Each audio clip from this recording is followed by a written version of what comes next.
제가 키르기스스탄 단기 선교 갔을 때에 이제 코로나에 걸렸습니다. 그래서 약 한 달 전에 코로나에 걸려서 이제 다 회복이 되고 음성이 나왔지만 아직 목소리는 다 회복이 안 된 것 같습니다. 아직 좀 기침도 하고 좀 이렇게 좀 양해를 부탁을 드립니다.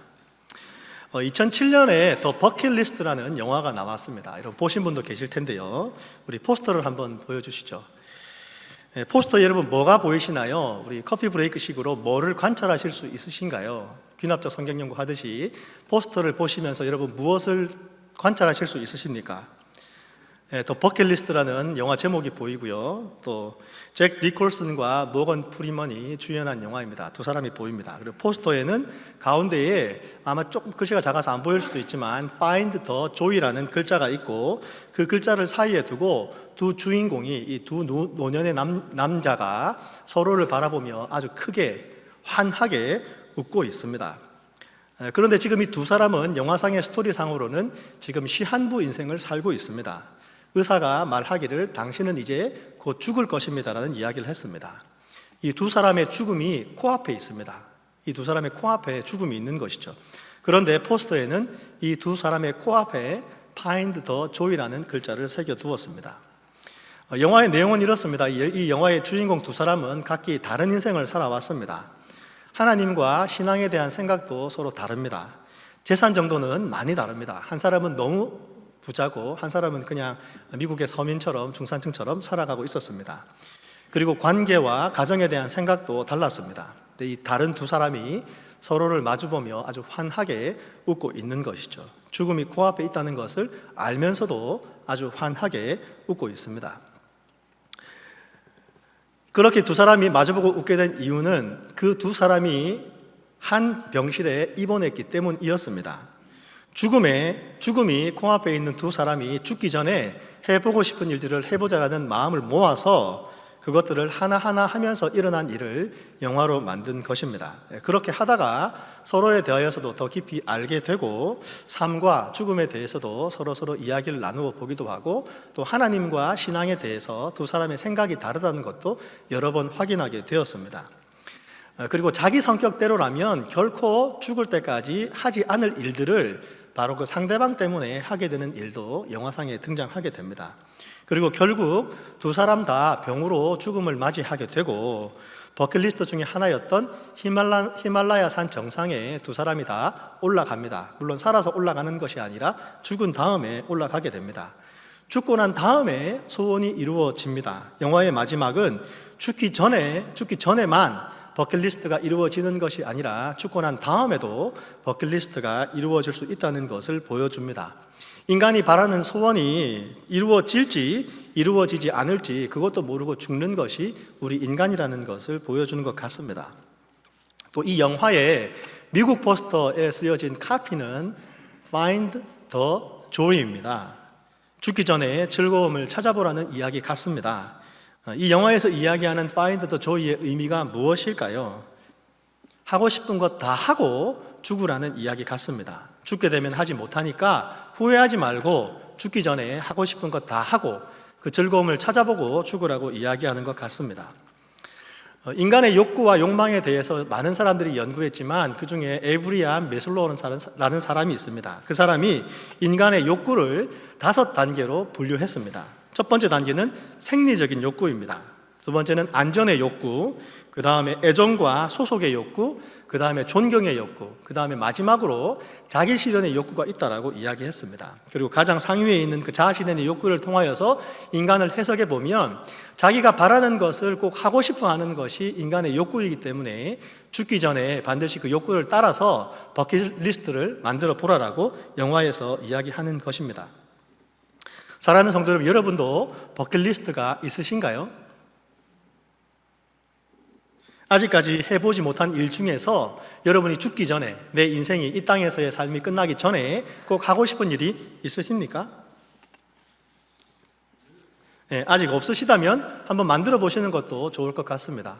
제가 버킷리스트를 찾아보니까 이제 LG 전자의 소셜 매거진이진 라이브 LG에서 이런 연구를 인용해서 발표를 했더라고요. 제가 다 얘기하는 이유는 제가 원 자료를 찾아보려고 했는데 제가 못 찾았습니다. 그래서 그 잡지에서 이런 얘기를 소개했습니다.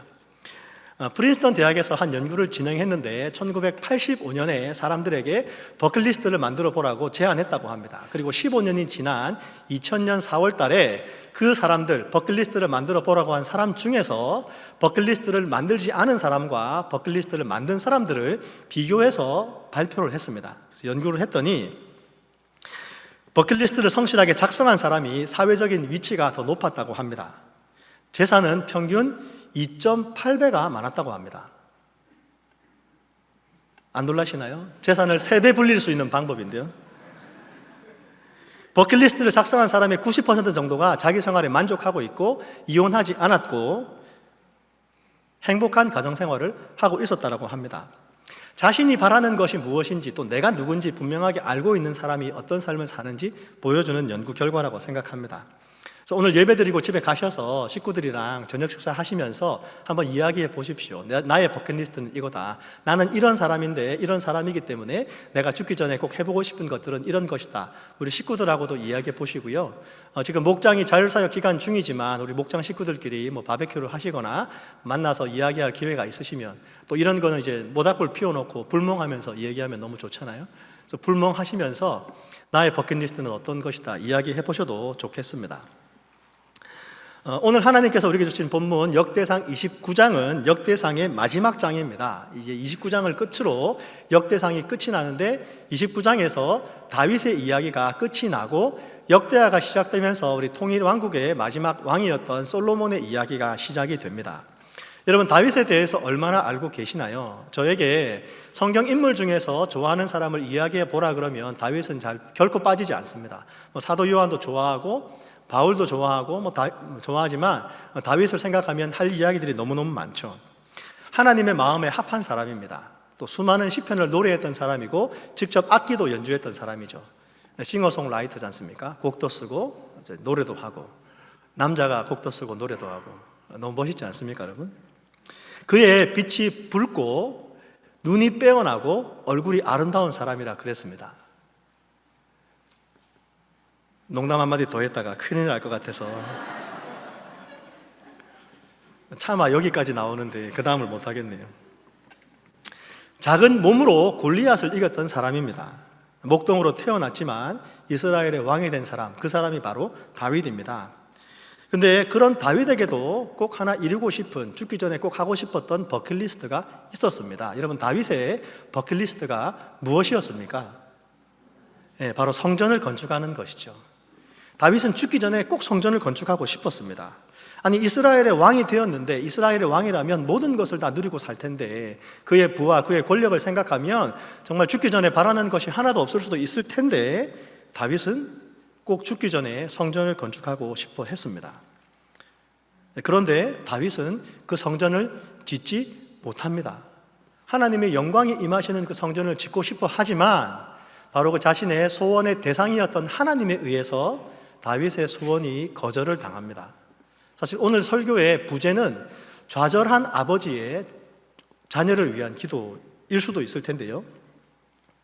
그래서 하나님께서는 다윗에게는 내 소원을 이루지 못할 것이다 말씀하시지만 내 다음 세대인 솔로몬이 그 성전을 지을 것이라고 말씀해 주십니다. 그래서 다윗은 성전 건축을 하기 위한 모든 물품을 자신의 온 힘을 다하여서 준비합니다. 그리고 다윗 혼자 한 것이 아니고 이스라엘 백성과 함께 그 일을 하게 되죠.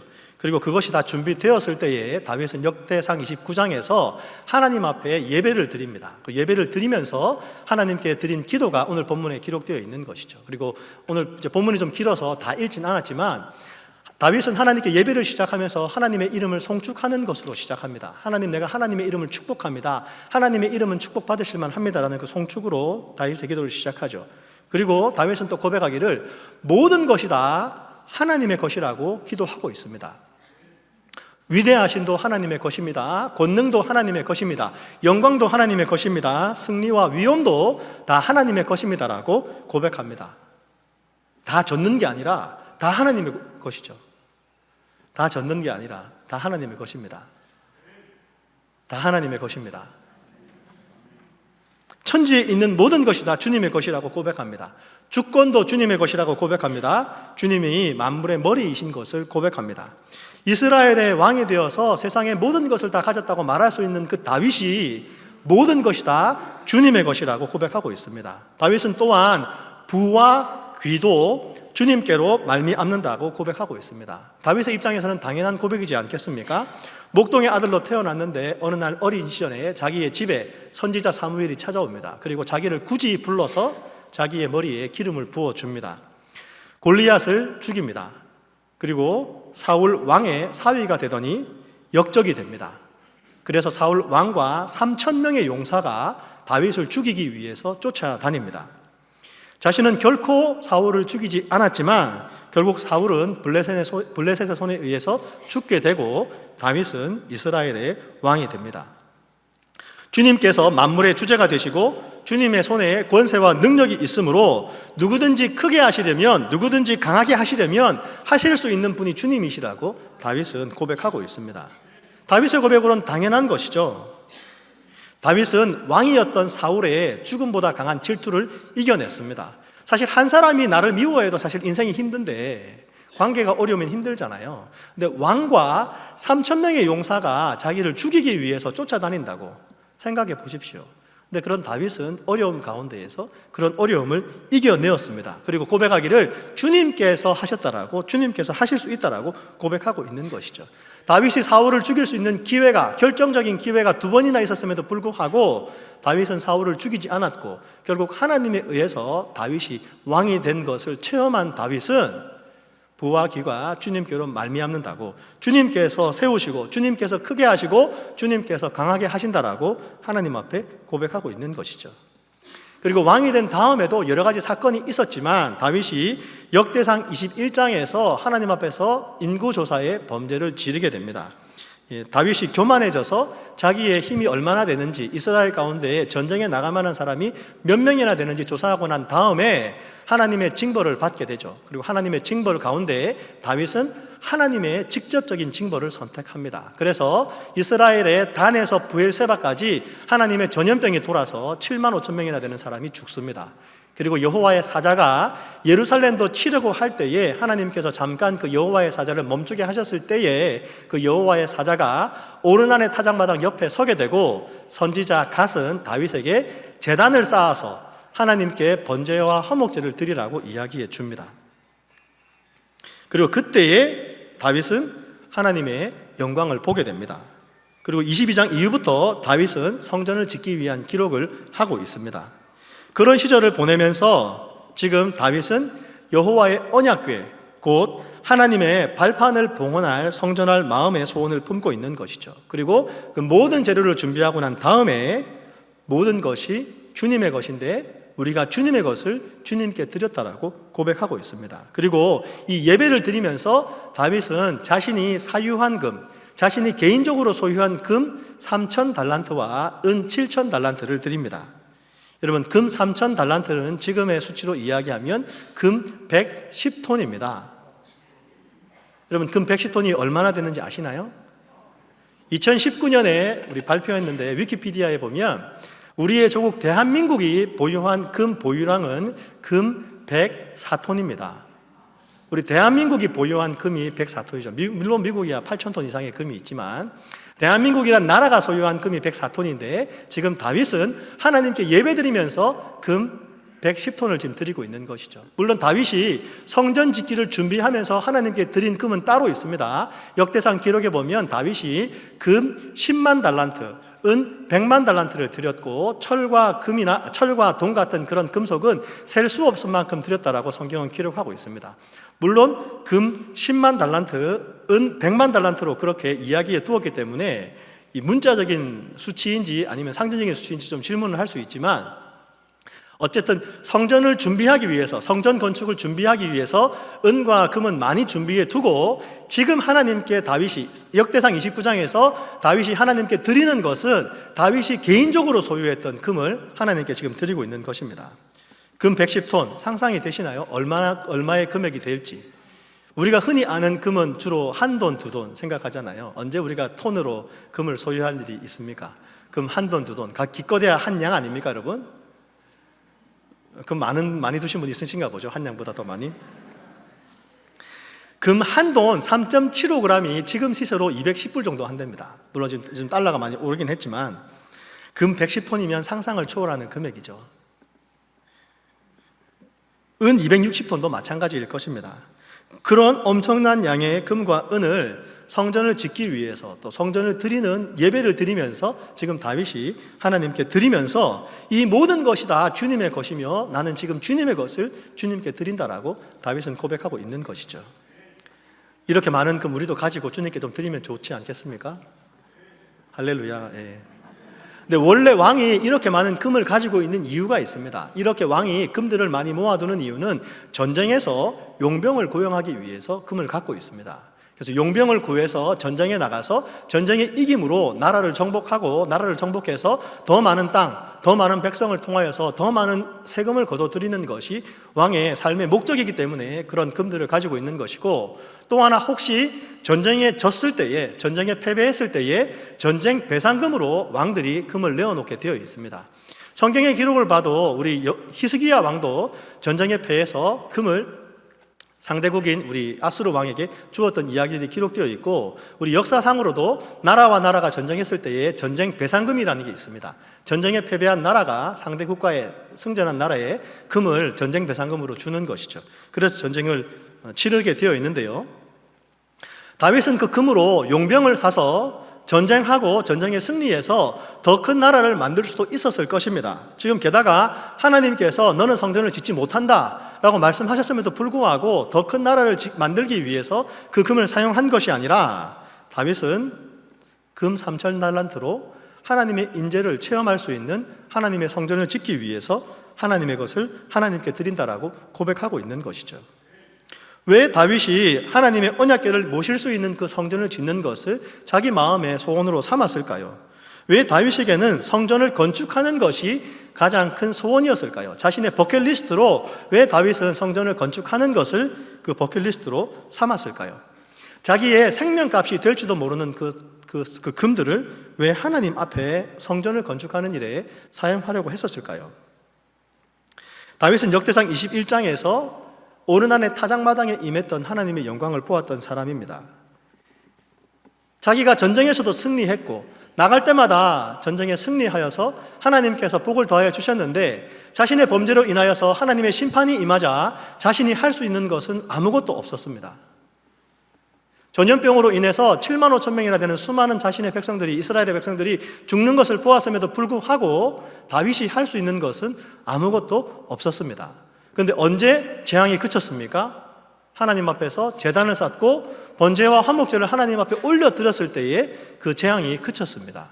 그 재앙이 그친 것뿐만 아니라 그가 번제와 화목제를 드렸을 때에 하나님은 그 제사에 불로써 응답하셨습니다. 하나님의 영광을 나타내 보이신 것이죠. 내가 지금 여기 있다, 하나님의 인재를 다윗에게 보여주셨습니다. 그 인재를 경험했던, 그 영광을 체험했던 다윗의 마음 가운데에 하나님의 영광이 임하시는 성전을 짓는 것을 마음의 가장 큰 소원으로 삼게 된 것이죠. 역대상 21장 26절에 뭐라고 말합니까? 다윗이 거기서 여호와를 위하여 제단을 쌓고 번제와 화목제를 드려 여호와께 아뢰었더니 여호와께서 하늘로부터 번제단 위에 불을 내려 응답하셨다라고 성경은 우리에게 이야기해 주고 있습니다. 다윗은 오르난의 타작마당에서 임하는 하나님의 영광을 보았습니다. 다윗이 거기서 제사를 드린 이유가 있습니다. 그곳이 하나님의 영광이 임하는 곳이기 때문에. 여러분, 오르난의 타작마당은 지금 다윗의 성전이 세워진 곳입니다. 다윗은 바로 그곳에 하나님의 성전을 지었던 것입니다. 다윗이 보았던 가장 아름다운 영광, 자신의 삶에서 추구해야 될 영광은 바로 하나님의 영광이라는 것을 다윗이 알게 되었던 것이죠. 그래서 그 하나님의 영광에 합당한 성전을 짓는 것이, 자신이 가진 모든 것을 다 들여서 그 성전을 짓고 그 성전에서 하나님께 예배를 드리며 제사를 드리며 하나님의 영광을 보는 것을 그의 첫 번째 인생의 목적으로 삼았던 것입니다. 사랑하는 성도 여러분, 여러분의 첫 번째 삶의 목적은 무엇입니까? 내가 사는 이유, 내 인생의 자랑, 내 인생의 소원은, 내 평생의 소원은 여러분 무엇을 생각하면서 오늘을 살고 계시나요? 한국의 이 모세골 공동체라는 교회를 담임하셨던 이명수 목사님께서 이런 얘기를 하셨습니다. 설교 중에 칼빈은 이런 얘기를 했습니다. 칼빈이 말하기를 인간의 가장 깊은 욕구는 하나님의 영광 안에서 자신을 잊어버리는 것입니다. 이것이 인간의 가장 깊은 욕구요 인간의 자기 실현입니다라고 말씀하신 적이 있습니다. 아까 우리 아브라함 므슬로우가 말한 인간의 마지막 욕구가 자기 실현의 욕구라고, 자신이 하고 싶은 것을 이루어내는 것이라고 이야기했는데, 켈빈은 하나님의 영광 속에서 자신을 잊어버려야 자기 실현을 하는 것이다라고 말했다라고 이야기합니다. 자기를 잊어버렸는데 어떻게 자기 실현을 하게 됩니까? 내가 나를 알아야, 내가 원하는 것이 무엇인 줄 알아야 자기 실현을 할 수 있을 텐데, 칼빈은 말하기를 인간의 가장 큰 욕구는 하나님의 영광 안에서 자기를 잊어버리는 것이 가장 큰 욕구라고 이야기했다라고 이제 이명수 목사님이 말씀하신 것이죠. 이명수 목사님도 영성학자시고 영성학자이기 때문에 인간의 가장 깊은 욕구에 대해서 많이 묵상하시고 하나님 앞에서의 인간의 모습이 어떠해야 되는지 연구하시고 실천하시는 분이시기 때문에, 저는 이명수 목사님께서 이 칼빈의 소요리 문답을 이렇게 해석하셨다라고 저는 이해가 되었습니다. 우리 소요리 문답의 제1항이 무엇입니까? 인간의 목적은 무엇입니까? 라는 질문에 대해서 어떻게 답합니까? 인간의 가장 큰 목적은, 인간의 목적은 하나님을 영화롭게 하고 그분을 즐거워하는 것이다라고 되어 있죠. 그래서 하나님을 영화롭게 하고 그분을 즐거워하는 그 과정 안에서 나를 잊어버릴 수 있다라고 이야기하는 것입니다. 그리고 내가 나 자신을 실현하면서 얻게 되는 그 욕구가 진정으로 참되게 우리 인간을 만족시키지 못한다는 것을 이야기하고 있는 것이죠. 하나님의 영광 안에서만 우리가 우리 자신을 만족시킬 수 있다라고 이야기하는 것이죠. 여러분, 새로운 자동차를 사면 며칠 즐거우십니까? 새로운 집을 사시면 얼마나 즐거우시던가요? 여러분, 사랑하는 자녀를 얻었을 때 얼마 동안 즐거우셨습니까? 승진하셨을 때, 회사를 세웠을 때, 회사를 높은 값에 팔았을 때 얼마나 오랫동안 즐거움을 얻으셨습니까? 물질이 우리에게 주는 즐거움은 한계가 있다는 것을 우리가 알고 있는 것이죠. 그래서 다윗은 지금 하나님의 영광을 즐거워하고 그분의 인재를 기대하면서 그분의 영광을 체험하기 위해서 자신의 모든 것을 들여서 하나님의 성전을 지으려고 준비하고 있습니다. 거꾸로 이야기하면 다윗이 하나님의 영광을 보기 원하며 그분의 인재를 경험하기 위해서 자신의 모든 것을 들여서 하나님의 성전을 준비하는 이유는 그가 하나님의 영광 안에서 자기를 잊어버리기 위해서라는 것을 우리에게 이야기해 주고 있는 것이죠. 얻게 된 재물로 자신의 명예를 추구하지 않고 왕이 되어서 얻게 된 그 권력과 그 힘으로, 그 군사력으로 더 많은 나라를 정복하여서 금 3,000달란트로 용병을 사서 더 많은 나라를 점령하는 것으로 자신의 권력을 추구하지 않고 은 7,000달란트로 자신의 쾌락을 추구하지 않으면서 다윗은 오로지 하나님의 임재와 영광만을 구하고 있다는 것을 성경은 우리에게 말씀해 주시는 것이죠. 하나님의 임재와 영광을 사모하시는 저와 여러분 되시기를 주의 이름으로 축원합니다. 그런데 또 중요한 사실은 다윗은 그 성전에서 하나님의 영광을 보지 못하고 죽는다는 사실입니다. 자신의 모든 것을 다 드렸지만 그 성전에서 하나님의 영광을 볼 수 없습니다. 자기가 살아있는 동안에 그 소원을 이룰 수 있는 것이 아닙니다.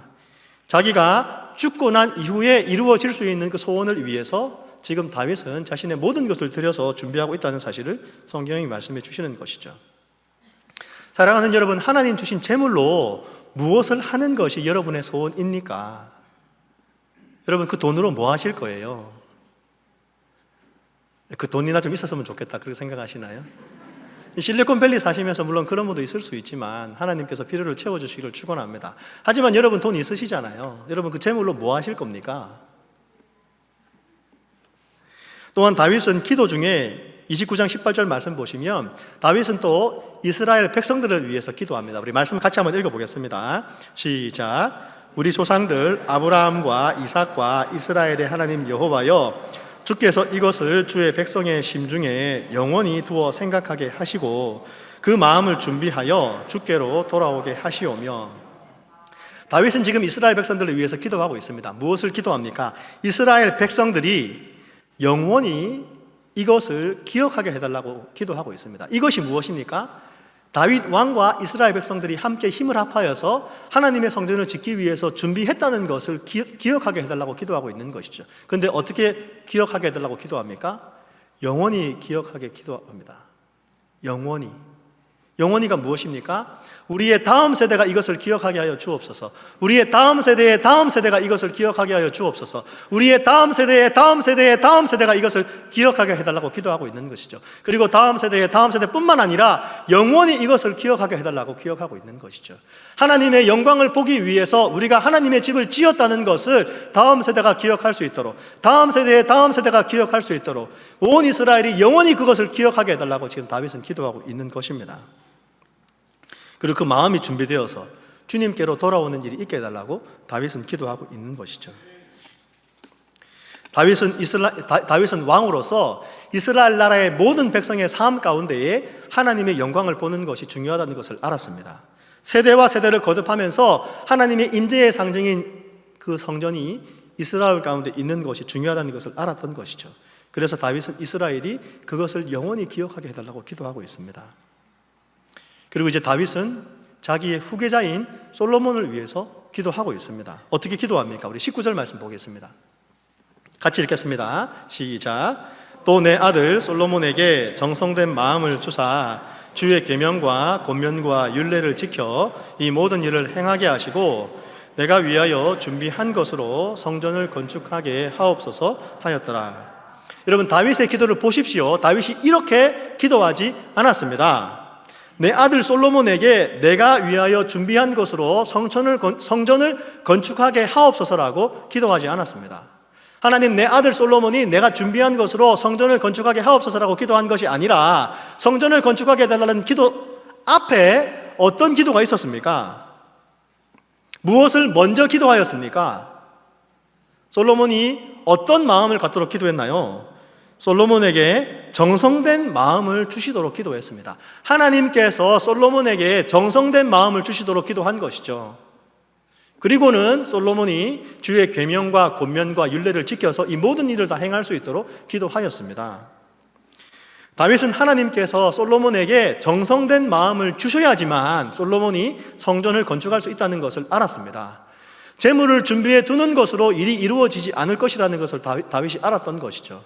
재물만 준비해 준다고 우리의 다음 세대가 부모님의 원하는 대로, 부모님의 소원대로 하지 않을 수도 있다는 것을 다윗이 알았기 때문에 다윗은 솔로몬을 위해서 기도하면서 하나님께서 솔로몬에게 정성된 마음을 주시도록 기도했습니다.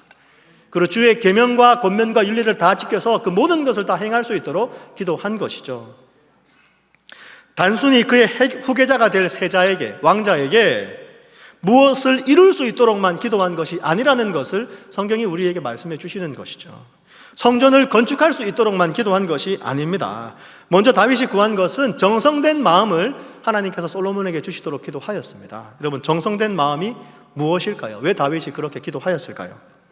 정성된 마음을 우리 영어 성경에서는, 우리 ESV에서는 a whole heart라고 번역하고 있습니다. 전 마음, 그 마음 전체, 하나로 흩어지지 않고 하나로 모여져 있는 그 마음을 달라고 기도한 것이죠. NLT에서는 a wholehearted desire라고 번역하고 있습니다. 뉴 킹 제임스 버전에서는 a loyal heart라고 번역하고 있고요. 우리 리빙 잉글리시 버전에서는, 리빙 잉글리시 바이블에서는 a heart of peace라고 번역하고 있습니다. heart of peace라고 번역한 것도 이유가 있습니다. 이 정성된 마음의 정성은 히브리어로 보면 살렘입니다. 살렘이라는 말 많이 들어보셨죠? 예루살렘 많이 들어보셨잖아요. 살렘의 뜻은 가득 차 있다는 뜻입니다. 평화하다는 뜻이고 온전하다는 뜻입니다. 그리고 샬롬과 어근이 같은 단어입니다. 또 샬롬과 솔로몬은 같은 어근에서 나왔습니다. 샬롬, 솔로몬 비슷하지 않습니까? 다시 해드릴까요? 샬롬, 솔로몬 비슷하잖아요. 솔로몬과도 어근이 같습니다. 평강의 왕 솔로몬 이야기할 때 샬롬, 솔로몬 같은 것이죠. 근데 지금 다윗은 하나님께서 다윗에게 살렘의 마음을 갖게 해달라고 기도하고 있는 것이죠. 솔로몬이 살렘의 솔로몬이 될 수 있도록 기도하고 있습니다. 솔로몬을 향하여서 하나님께서 그 살렘의 마음, 온전한 마음, 하나된 마음, 하나님과 평화된 마음을 달라고 기도하고 있는 것이죠. 그래서 하나님과 평화하고 하나님과 친밀한 마음을 갖도록 기도하고 있는 것이죠.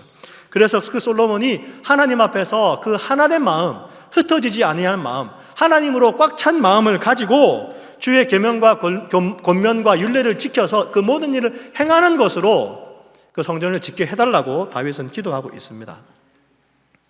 그래서 다윗은 자신의 평생의 소원이었던, 자신의 버킷리스트였던 그 성전을 네가 아닌 솔로몬이 지을 것이라는 그 하나님의 말씀 앞에서 자신의 삶에서는 자신은 그 성전에 하나님의 영광이 임하는 것을 볼 수 없음에도 불구하고 모든 것을 준비해 주고 하나님께서 솔로몬에게 정성된 마음을 주시도록, 그래서 하나님을 향해서 살렘의 마음, 하나님과 친밀하고 하나님으로 가득한 마음을 달라라고 다윗은 기도하고 있는 것이죠. 사랑하는 성도 여러분, 우리의 사랑하는 자녀들이 하나님 앞에서 정성된 마음을 가지도록 기도하는 저와 여러분 되시기를 주의 이름으로 축원합니다. 그러면 우리 다음 세대의 성전은 자동으로 이루어질 것입니다. 다윗의 시대의 성전 건축을 오늘날로 생각하면 그 성전 건축이 무엇을 의미하겠습니까? 교회를 세우는 것, 예배를 세우는 것, 예배를 드리는 것, 온전한 예배를 드리는 것, 우리 가정 안에서 가정 예배를 드리는 것, 내 마음 안에 예수님께서 계시고 내 마음 안에 성전이 계시기 때문에 내가 곧 성전이라는 것을 알고, 우리가 교회라는 것을 알고, 우리가 성전이라는 것을 알고 하나님 앞에서 온전한 예배를 드리는 것이 성전을 세우는 일일 것입니다. 예수님을 내 마음에 모셨기 때문에, 성령께서 내 마음에 계시기 때문에 내가 세상을 사는 동안에 내 육체의 죄악된 본성을 따라 사는 것이 아니라 성령에 순종하는 것으로 말미암아 율법의 요구조차 이룰 수 있다라고 말씀하신 그 하나님의 말씀을 따라서 하나님께 예배를 드리는 삶을 사는 것이 우리의 삶에서 성전을 세우는 일인 줄 믿습니다. 사랑하는 여러분, 여러분의 자녀에 대해서 무엇을 자랑하고 계십니까? 무엇을 자랑거리로 삼으시나요? 여러분, 자녀를 생각할 때에 무엇을 자랑거리로 삼고 싶으십니까? 여러분, 자녀가 어떻게 해줄 때 여러분의 마음이 기쁘신가요? 공부 잘하면 여러분 마음이 기쁘시죠? 이런 거짓말 하시는 분들을 봤나? 아멘 안 하십니까?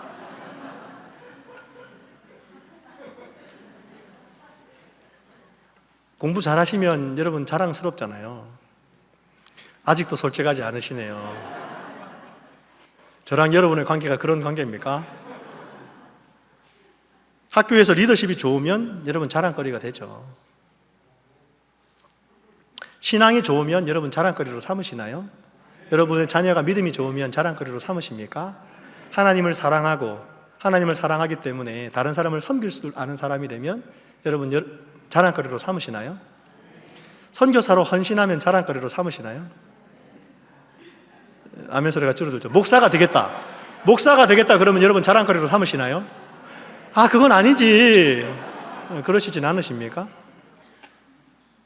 우리가 어떤 교육 방법을 가지고 우리의 자녀를 키우든지 간에 교육의 목적이 분명히 서 있어야 됩니다.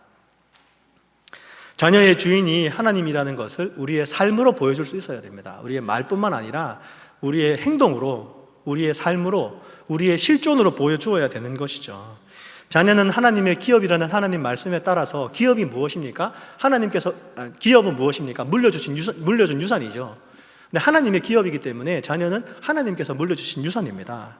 그래서 하나님께서 부모에게 잠시 맡겨둔 것이기 때문에 부모는 청지기이자 도우미입니다.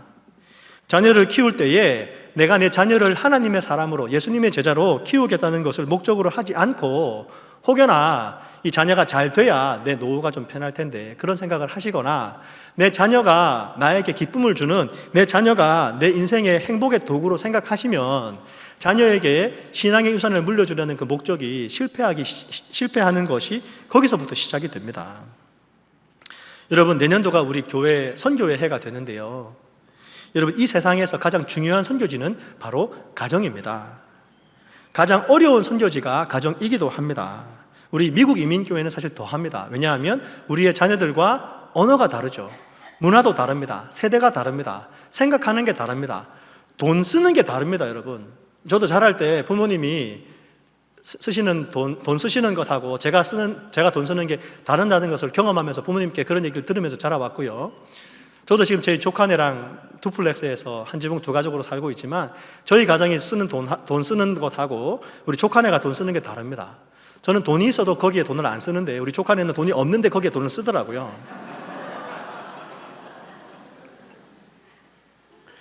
근데 세대가 다른데 어떡하겠습니까? 세대가 다르니까 자기가 생각하는데 돈을 써야 되죠. 제가 젊었을 때, 어렸을 때 부모님이 전혀 이해하지 못하는 방식으로 돈을 써왔지만 이렇게 살고 있지 않습니까? 근데 그런 장벽이 있습니다. 여러분, 부모님들이 가정의 신앙 교육의 주체라고 말씀드렸더니 우리 부모님들이 애쓰고 힘쓰는데 힘들다고 얘기하세요. 가정 안에 장벽이 있다고 말씀하십니다. 장벽이 있어서 자녀들에게 복음을 전하는 게 어렵다고 말씀하세요. 그런데 장벽이 있다고 복음을 안 전합니까? 부모님들이 그 가정에 파송된 선교사라면 장벽이 있어도 복음을 전하셔야죠. 장벽을 넘어서셔야죠. 파송되어 있으니까 여러분 장벽이라도 볼 수 있는 것이죠. 여러분 외에 누가 여러분의 가정에 선교사로 파송되었습니까? 아무도 아닙니다, 여러분. 여러분들이, 부모님들이 그 가정에 파송된 선교사입니다. 문화가 다르고 언어가 다른 우리의 자녀들에게 복음을 전하라고 하나님께서 파송해 주신 것이죠. 일주일에 한 번 교회 나와서 예배 드리는 것으로 충분하지 않습니다. 일주일이 168시간인데 자녀들이 가정에서 보내는 시간과 교회에서 보내는 시간을 비교해 보면 비교조차가 안 되는 것이죠. 아이가 생활하는 곳, 먹고 자는 곳에 파송된 분은 바로 부모님입니다. 그리고 자녀는 크기까지는 가정을 떠나질 못합니다, 여러분. 그리고 여러분 혹시 내가 선교사로서 자녀들에게 어떻게 복음을 전해야 될지 잘 모르시겠습니까? 모르면 어떻게 해야 됩니까, 여러분? 내가 선교사로 보냄을 받았는데 선교사로 뭘 해야 될지 모르면 어떻게 해야 됩니까, 여러분? 훈련을 받아야죠. 선교사 훈련을 받아야 됩니다. 내가 어떻게 내 자녀에게 복음을 전할 수 있을지 훈련 받아야 되는 것이죠. 여러분, 솔로몬을 한번 생각해 보십시오. 솔로몬이 그저 다윗이 성전을 지으라고 했기 때문에 성전을 지었겠습니까? 여러분, 그렇지 않습니다. 물론 솔로몬이 노년에 좋지 않게 끝이 나지만 솔로몬이 성전을 지었을 때에 그 성전 가운데에 하나님의 영광이 구름처럼 임하였습니다. 그리고 그 영광이 얼마나 놀라운 영광이었든지 그 성전에서 섬기는 사람들이 성전에 바로 서 있기도 힘들 정도였습니다. 솔로몬은 그런 영광을 보았던 사람입니다. 그리고 솔로몬은 역대하 6장과 7장에 성전 앞에서 나라와 민족을 위해서, 백성들을 위해서 기도합니다. 그 기도가 하나님에 대한 이해가 탁월하며 인간에 대한 이해가 탁월한 기도를 솔로몬은 드리고 있습니다. 사랑하는 여러분, 우리의 버킷리스트 중에 하나는 우리의 자녀들에게 신앙의 유산을 물려주는 일이 되어야 될 줄 믿습니다. 여러분, 자녀를 위해서 기도할 때 무엇을 기도하시겠습니까? 여러분, 진로 지도하느라고, 청소년 지도하느라고 우리 자녀들에게 미래를 도와주려고 지도해 보신 분들은 다 이미 그 정도는 알고 있지 않습니까? 어떤 것을 알고 있습니까? 청소년 진로 지도, 청년들 진로 지도할 때에 직업으로 진로 지도를 하게 되면 실패할 확률이 높습니다. 매우 높습니다. 왜 그렇습니까? 의사인 분들 이해하고 들으십시오. 검사나 변호사 이런 직업들, 돈 많이 버는 직업들이 최고야라고 해서 직업을 통해서 진로를 지도하게 되면, 그래서 그 직업을 갖기 위해서 성적을 높이는 것으로만 지도하게 되고 인생의 의미와 가치는 알려주지 않으면 나중에 불행한 직업을 가진 사람이 될 가능성이 매우 높습니다. 의사, 변호사가 되면 뭐합니까, 여러분? 자기 실현이 안 되는데 자기가 하고 싶은 일은 하지 못하고 오히려 자기가 싫어하는 일을 하면서 평생을 산다는 것이 얼마나 불행한 일입니까? 성경은 자기가 수고하는 것으로 낙을 누리는 것이 하나님 주시는 분복이라고 얘기했는데 직업만 바라보며 아이를 키울 수는 없습니다, 여러분. 오히려 그 직업이 오히려 행복을 위한 길이 아니라 불행을 향하는 길이 되어버리고 맙니다. 오히려 우리는 자녀들이 어떤 직업을 갖기를 기도할 것이 아니라 다윗이 기도한 대로 하나님께서 우리의 자녀들에게 정성된 마음을 주시도록 기도해야 될 줄 믿습니다. 살렘의 마음, 온 마음, 하나님과 화목하는 마음, 하나님으로 꽉 찬 마음, 하나님으로 인하여서 온전한 마음을 가지도록 기도하는 것이 하나님께서 우리에게 원하시는 일인 줄 믿습니다. 그래서 인생에 살아가는 동안에 주의 계명과 권면과 윤리를 지키는 것이 마땅히 해야 될 일이라는 것을 알고, 여러분, 최고의 권력을 가지면 뭐합니까? 그 권력을 가진 중에 불법을 저질러서 나중에 감옥에 가게 되면 그 인생이 어떻게 명예로운 삶이라고, 하나님께 올려드릴 만한 삶이라고 이야기할 수 있겠습니까? 그리고 우리는 우리 자녀들에게 성전을 짓는 법을, 예배를 드리는 법을 가르쳐야 될 줄 믿습니다. 예배를 받으실 하나님을 알게 해야 됩니다. 하나님께서 영광으로 임재하는 것을 체험할 수 있도록 도와주어야 됩니다. 예배 드리는 중에 하나님을 만나게 해주어야 되는 것이죠. 지금 이렇게 우리가 하나님께 예배 드리는 중에 하나님의 영광을 볼 수 있도록 우리 자녀들을 도와주어야 됩니다. 그리고 먼저는 내가 그 영광을 알아야 되겠죠. 내가 그 영광을 볼 수 있어야 되겠죠. 내가 하나님의 임재를 먼저 체험해야 되겠죠. 내가 내 삶 가운데에 하나님께 예배 드리는 것이 내 삶이 되어야 되겠죠. 그래야 우리 자녀들에게 하나님의 영광을 보여줄 수 있는 것이죠. 하나님께 예배를 드리면서 하나님의 영광을 바라보면서 그 영광을 즐거워하면서 하나님께 나아가는 것이 우리 인생의 첫 번째 목적이라는 것을 우리의 자녀들에게 알게 해주는 저와 여러분 되시기를 주의 이름으로 축원합니다. 그렇게 하려고 할 때에 하나님께서 영광으로 우리에게 임재하실 줄 믿습니다. 하나님께서 하나님의 아름다움을 보여주실 것입니다. 하나님께서 지금 내가 살아있다는 것을 보여주실 것입니다. 오르난의 타작마당에 불로서 응답하셨던 그 하나님께서 우리의 삶 가운데 하나님의 역사하심으로 응답하실 줄 믿습니다. 우리가 그것을 체험하면 그 믿음의 유산을 우리의 자녀들에게 물려주어야 되는 것이죠. 가장 안타까운 것이 무엇입니까, 여러분? 이야기하는 것조차 안타까운 것은 나는 천국에 가 있는데 우리의 자녀가 천국에 올까 말까? 과연 올 수 있을까? 라고 고민하고 있으면 그 얼마나 안타까운 일이겠습니까? 우리 사랑하는 자녀들에게 복음을 전해야 됩니다. 복음을 전하기 위해서 훈련 받으셔야 됩니다, 여러분. 자녀를 만나는 날이 다가오면 여러분 준비하셔야 돼요. 어떻게 내 사랑하는 자녀의 마음을 얻을 수 있을까? 내가 어떻게 사랑하는 자녀를 사랑으로 섬길 수 있을까? 내가 잘하는 옳은 말을 기분 나쁘게 하는 것이 아니라 우리 부모님들의 특기잖아요. 옳은 말 기분 나쁘게 하는 것. 자녀의 마음을 노엽게 하는 것이 아니라 주의 교양으로, 주님의 교양으로. 여러분, 이제 하나님께서 우리에게 막 이렇게 얘기하신 적이 있으십니까? 주의 교양과 훈계로 자녀들을 양육하라고 말씀하시는데 그 주의 교양과 훈계로 양육하기 위해서 우리 자신을 준비하는 저와 여러분 되시기를 주의 이름으로 축원합니다. 그러면 우리의 다음 세대는 우리보다 더 놀라운 부흥의 세대가 될 것입니다. 더 하나님을 사랑하는 세대가 될 것입니다. 하나님께 예배드리는 세대가 될 것입니다. 같이 기도하겠습니다.